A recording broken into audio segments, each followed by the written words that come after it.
नमस्कार दोस्तों, स्वागत है आप सभी का एक बार फिर से। जी हां, आपको बता दें कि लॉकडाउन से जुड़ी हुई कुछ बेहद और अहम खबरें निकल कर आ रही हैं। जानेंगे एक एक करके विस्तार से, लेकिन इससे पहले अगर आप भी चाहते हैं कि पूरी दुनिया में फैले महामारी और साथ ही साथ आपकी परेशानी भी जल्द से जल्द खत्म हो, तो इस वीडियो को अंत तक जरूर देखिएगा। और अगर आपने अभी तक इस चैनल को सब्सक्राइब नहीं किया है तो सब्सक्राइब जरूर कर लें और वीडियो को लाइक और शेयर भी जरूर कर दें। दोस्तों, खबरों का सिलसिला शुरू करने से पहले आपको बता दें कि महामारी का कहर दिन ब दिन बढ़ने के कारण सरकार की तरफ से कुछ कड़े कानून और कुछ रियायतें दी गई हैं, जिन्हें जानना आपके लिए बेहद जरूरी है। इसलिए आपसे अनुरोध है कि खबरों में अंत तक जरूर बने रहिएगा। तो खबरों का सिलसिला शुरू करते हुए बढ़ते हैं पहली बड़ी खबर की ओर।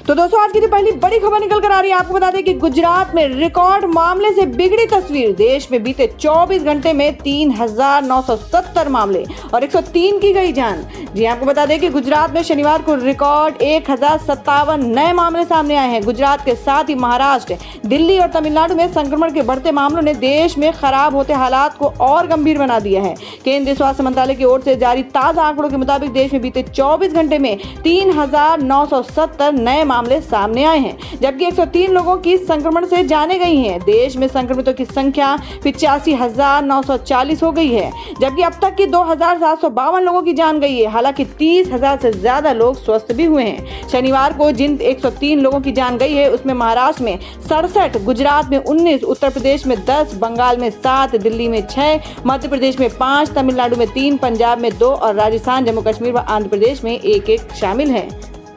और अब अगली खबर में आपको बता दें कि लॉकडाउन 4 में ग्रीन जोन को पूरी तरह खोला जा सकता है। ऑरेंज और रेड जोन में रहेगी कम पाबंदियां। जहां पर हम बात करें कि कोरोना के प्रसार की गति को कम करने के लक्ष्य के साथ लागू देशव्यापी लॉकडाउन का तीसरा चरण 27 मई को समाप्त हो रहा है और इस बात के स्पष्ट संकेत हैं कि लॉकडाउन इसके बाद भी जारी रहेगा।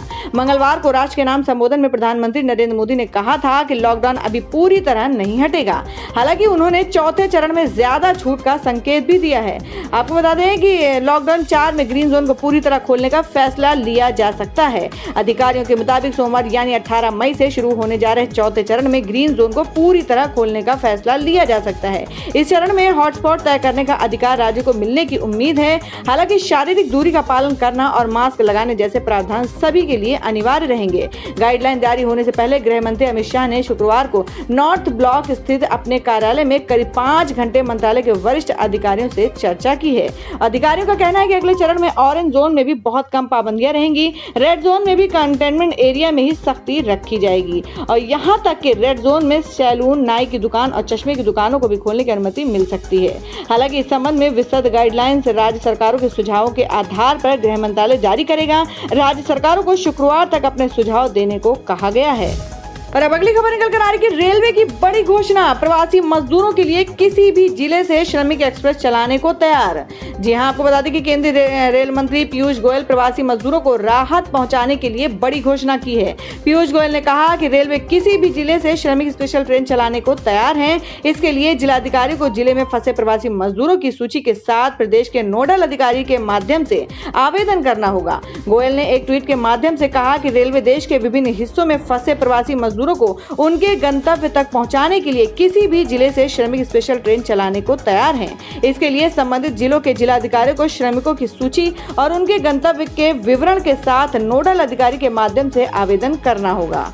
गोयल ने एक ट्वीट के माध्यम से कहा कि रेलवे देश के विभिन्न हिस्सों में फंसे प्रवासी मजदूरों को उनके गंतव्य तक पहुंचाने के लिए किसी भी जिले से श्रमिक स्पेशल ट्रेन चलाने को तैयार है। इसके लिए संबंधित जिलों के जिलाधिकारी को श्रमिकों की सूची और उनके गंतव्य के विवरण के साथ नोडल अधिकारी के माध्यम से आवेदन करना होगा। रेल मंत्री ने अपने ट्वीट के साथ राज्यों के नोडल अधिकारियों की सूची भी संलग्न की है। और अब बता दें कि 35 लाख पेंशनर्स के लिए अच्छी खबर, पेंशन बांटने के लिए सरकार ने बैंकों को जारी किए नए नियम। जी हां, आपको बता दें कि बैंक पेंशन रिलीज करने और समय समय पर पेंशनर से सर्टिफिकेट मांगने के लिए अलग अलग प्रक्रियाओं का पालन कर रहे हैं। इसको देखते हुए कार्मिक मंत्रालय ने पेंशन वितरण करने वाले बैंकों के चेयरमैन और प्रबंध निदेशकों CMDS को एकीकृत दिशा निर्देश जारी किए हैं। इसका लक्ष्य सेंट्रल पेंशन प्रोसेसिंग सेंटर बैंकों की शाखाओं को उच्चतम नियम नियमों और दिशा निर्देशों के बारे में अवगत कराना है। कार्मिक मंत्रालय ने ये जानकारी दी है। आपको बता दें कि कार्मिक मंत्रालय के तहत काम करने वाले पेंशन और पेंशनर्स कल्याण विभाग को प्राप्त शिकायतों के विश्लेषण के आधार पर यह कदम उठाया गया है। विभाग ने शुक्रवार को जारी एक आदेश में कहा कि अपडेटेड और एकीकृत दिशा निर्देशों से पेंशनर्स के रिक्वेस्ट को बैंक या अन्य द्वारा प्रोसेस करने की प्रक्रिया बेहतर होगी। कार्मिक मंत्रालय ने कहा कि पेंशन और पेंशनर्स कल्याण विभाग द्वारा पेंशन वितरण को लेकर समय समय पर जारी किए जाने वाले जरूरी दिशा निर्देशों को एकीकृत किया गया है। एकीकृत दिशा निर्देश जारी करते हुए विभाग ने कहा कि पेंशन जारी करने वाले बैंक फिलहाल पेंशन जारी करने या पेंशनर या उनके परिवार से समय समय पर सर्टिफिकेट लेने के लिए अलग अलग प्रक्रियाओं का पालन कर रहे हैं। केंद्र सरकार के पेंशन धारकों की संख्या 65.26 लाख है। और अब अगली बड़ी खबर बता दें कि राहुल गांधी की पीएम से अपील। कहा, सरकार मजदूरों के लिए पैकेज नहीं, उनके खाते में सीधा पैसा ट्रांसफर करे। जी हां, आपको बता दें कि कोरोना वायरस के संकट के बीच कांग्रेस के पूर्व अध्यक्ष और वायनाड से सांसद राहुल गांधी ने क्षेत्रीय मीडिया के संवाददाताओं से वीडियो कॉन्फ्रेंसिंग के जरिए बात की।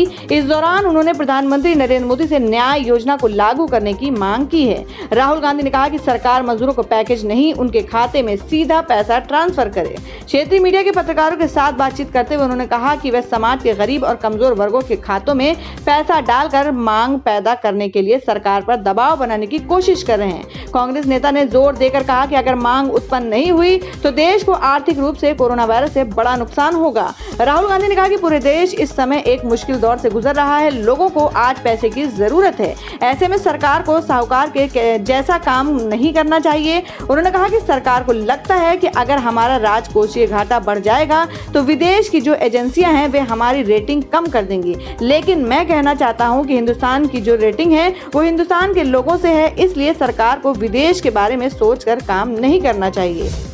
तो दोस्तों, खबरों में आगे बढ़ने से पहले जान लेते हैं आज के माइंड क्विज के सवाल को। आज का सवाल है, आपको बताना है कि मध्य प्रदेश के राज्यपाल का क्या नाम है। इसका जवाब आपको वीडियो के नीचे कमेंट बॉक्स में देना है और सही जवाब देने वालों को रैंडमली सिलेक्ट किया जाएगा और वो जीत सकते हैं बम्पर पुरस्कार। बढ़ते अगली बड़ी खबर की ओर। और अब अगली बड़ी खबर बता दें कि अखिलेश यादव की 10,000 बस चलाने की मांग, कांग्रेस ने दिया बसों के संचालन का प्रस्ताव। जी हम बात करें कि कोरोना वायरस के संक्रमण पर अंकुश लगाने की खातिर लॉकडाउन में भी लोग पैदल या फिर अन्य साधनों से अपने घरों तक पहुंचने के लिए सड़कों पर हैं। कोई सुविधा न मिलती देख ये लोग या तो पैदल या फिर ट्रक व अन्य साधनों से घर जाने के दौरान दुर्घटना का शिकार हो रहे हैं। इसी प्रयास में शनिवार को करीब 4 दर्जन लोगों के विभिन्न जगहों पर हादसे से जाने गई हैं। प्रदेश में प्रवासी नागरिकों के साथ बढ़ती दुर्घटना पर जहां समाजवादी पार्टी के अध्यक्ष अखिलेश यादव ने सीएम योगी आदित्यनाथ ने 10,000 बस चलाने की मांग की है, वहीं कांग्रेस ने अपनी बसों के संचालन की अनुमति मांगी है। अखिलेश यादव का मानना है कि अपने अपने घर जाने के लिए लोग किसी तरह से गंतव्य तक पहुंचे। कांग्रेस की राष्ट्रीय महासचिव प्रियंका गांधी ने सीएम योगी आदित्यनाथ को पत्र लिखा है। आपको बता दें, अखिलेश यादव ने कहा कि पैदल घर पहुंचने के लिए वाहनों में विवश होकर चलने पर मजबूर व हादसे में अपनी जान गंवा रहे प्रवासी मजदूरों को बड़े सम्मान और सुरक्षा के साथ घर पहुंचने के लिए प्रदेश सरकार को तत्काल ही 10,000 सरकारी बसों को चलाना चाहिए, जिससे कि लोग कम समय में ही अपने घर पहुंच सके। उन्होंने कहा कि क्या गरीब का कोई हक नहीं होता, वह भी सरकार के खर्चे पर अपने घर पहुंचने के हकदार हैं। कांग्रेस के राष्ट्रीय महासचिव तथा उत्तर प्रदेश के प्रभारी प्रियंका गांधी वाड्रा ने सीएम योगी आदित्यनाथ को पत्र लिखकर कांग्रेस की तरफ से प्रदेश में 1,000 बस चलाने में सहयोग मांगा है। प्रियंका गांधी ने कहा कि प्रदेश सरकार अपनी घोषणा के अनुरूप बसों के संचालन में सफल नहीं रही, लोग पैदल चलने को मजबूर हैं, जिससे सड़क दुर्घटना भी बढ़ रही है।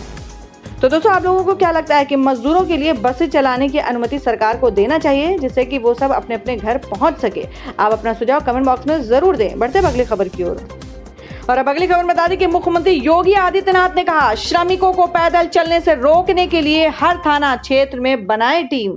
जी हां, आपको बता दें कि प्रवासी श्रमिकों के साथ लगातार हो रही सड़क दुर्घटनाओं पर मुख्यमंत्री योगी आदित्यनाथ ने चिंता जताई है। उन्होंने सभी जिलाधिकारियों और वरिष्ठ पुलिस अधीक्षकों को यह सुनिश्चित करने का निर्देश दिया है कि कोई भी प्रवासी कामगार पैदल या बाइक से यात्रा न करने पाए। प्रवासी श्रमिकों को पैदल चलने या बाइक से यात्रा करने से रोकने के लिए उन्होंने हर थाना थाना क्षेत्र में एक टीम गठित करने का निर्देश दिया है। मुख्यमंत्री योगी आदित्यनाथ ने ट्रक व अन्य सुरक्षित वाहनों से सवारी ढोने वालों के खिलाफ भी सख्त कार्रवाई का निर्देश दिया है। शुक्रवार को शासन ने वरिष्ठ अधिकारियों के साथ लॉकडाउन की समीक्षा करते हुए मुख्यमंत्री योगी आदित्यनाथ ने निर्देश दिया कि सीमा में प्रवेश करते ही प्रवासी श्रमिकों को सबसे पहले पेयजल व भोजन उपलब्ध कराया जाए। प्रवासी श्रमिकों को सभी सुविधाएं उपलब्ध कराना जिला प्रशासन की जिम्मेदारी होगी और इसमें किसी तरह की लापरवाही बर्दाश्त नहीं होगी। सीएम योगी ने कहा कि संबंधित राज्यों के पुलिस महानिदेशक से ये अनुरोध किया जाए कि प्रवासी श्रमिकों को ट्रक से नहीं बल्कि बस या रेल जैसे सुरक्षित साधनों से भेजा जाए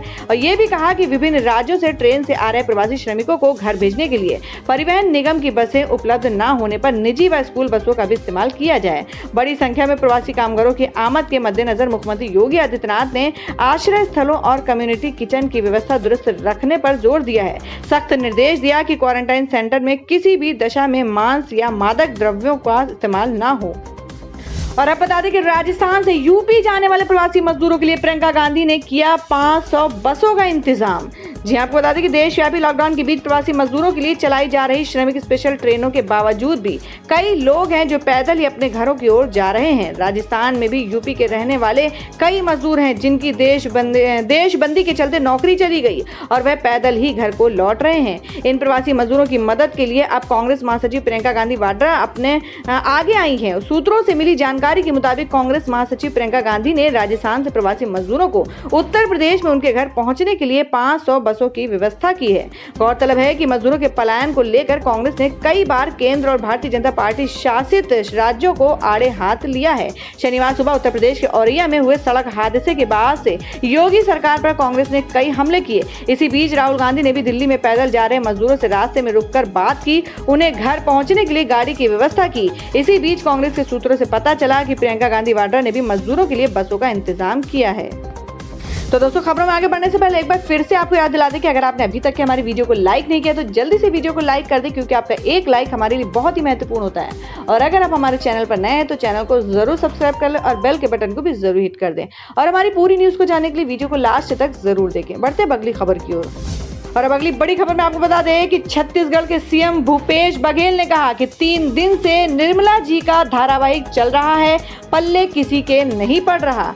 जी हम बात करें कि कोरोना वायरस संकट के बीच देश की अर्थव्यवस्था को पटरी पर वापस लाने के लिए प्रधानमंत्री नरेंद्र मोदी ने 20 लाख करोड़ के राहत पैकेज का ऐलान किया था।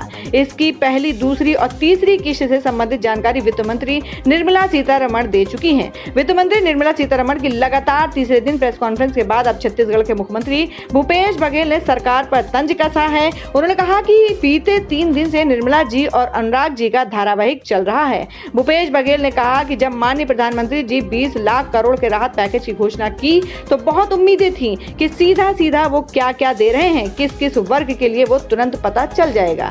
लेकिन 3 दिन से निर्मला जी और अनुराग जी का धारावाहिक चल रहा है। रोज एक वर्ग के बारे में 1-1 घंटा हिंदी अंग्रेजी में दोनों समझा रहे हैं, लेकिन पल्ले किसी के नहीं पड़ रहा। मैं तो समझता हूं कि ये धारावाहिक जिस दिन खत्म हो जाएगा उसके बाद ही कुछ प्रतिक्रिया देना उचित होगा। जब बघेल से पूछा गया कि पिक्चर क्लियर नहीं है तो इस पर उन्होंने कहा कि अभी पिक्चर बाकी है मेरे दोस्त। इसके बाद उनसे रेल मंत्री पीयूष गोयल के बयान से संबंधित सवाल पूछा गया, जिसमें उन्होंने कहा था कि कई राज्य ट्रेनों को अनुमति नहीं दे रहे हैं। तो इस सवाल के जवाब में मुख्यमंत्री बघेल ने कहा, हमने 30 ट्रेनों के लिए रेल विभाग को आवेदन कर दिया है और वो जैसे जैसे उपलब्ध हो रहा है वो दे रहे हैं, लेकिन वो वरिष्ठ मंत्री होकर झूठ बोल रहे हैं। ये उम्मीद मैंने पीयूष गोयल जी से नहीं की थी। ये दुर्भाग्यजनक है कि वो देश के शीर्ष पर बैठकर ऐसे बयान देंगे, मुझे उम्मीद नहीं थी। और अब जान लेते हैं क्या है देश भर में मौसम का हाल। आपको बता दें कि मई की भीषण गर्मी में होगी जोरदार बारिश। देश के कई हिस्सों में जारी हुआ ऑरेंज अलर्ट, रहे सावधान। जी हम बात कर रहे हैं कि राजस्थान सहित दिल्ली और देश के उत्तरी राज्यों में मौसम पल पल रंग बदल रहा है। जयपुर में भी आज सुबह कई क्षेत्रों में बूंदाबांदी हुई है। वहीं दिन में सूर्य देव अपना प्रकोप दिखा रहे हैं। शाम को आंधी और तेज हवाओं का दौर शुरू हो जाता है। यही हालत दिल्ली में है, यहाँ भी गर्मी का प्रकोप शुरू हो गया है। भारतीय मौसम विभाग के अनुसार केरल में मानसून आने में देरी बताई जा रही है। सबसे बड़ा संकट तूफान अम्फन का है। बंगाल की खाड़ी में बन रहा ये चक्रवात भारत के कई हिस्सों में जोरदार बारिश करवा सकता है, जिसका असर राजस्थान पर भी दिखेगा। मौसम विभाग के अनुसार दक्षिणी पूर्वी बंगाल की खाड़ी में एक कदम दबाव का क्षेत्र बन रहा है, जो एक बड़े तूफान का रूप ले सकता है। तो दोस्तों ये थी अब तक की सभी बड़ी खबरों की अपडेट से टुडे ब्रेकिंग न्यूज और लेटेस्ट खबरों को देखने के लिए हमारे चैनल ऑसम ज्ञान हिंदी न्यूज चैनल से जुड़े रहिए और हमारे वीडियो को लाइक शेयर जरूर कर दें अपने दोस्तों और रिलेटिव्स के साथ। तो दोस्तों फिर मिलेंगे काम की खबरों और सरकारी योजनाओं की एक और नई वीडियो के साथ। तब तक के लिए धन्यवाद दोस्तों।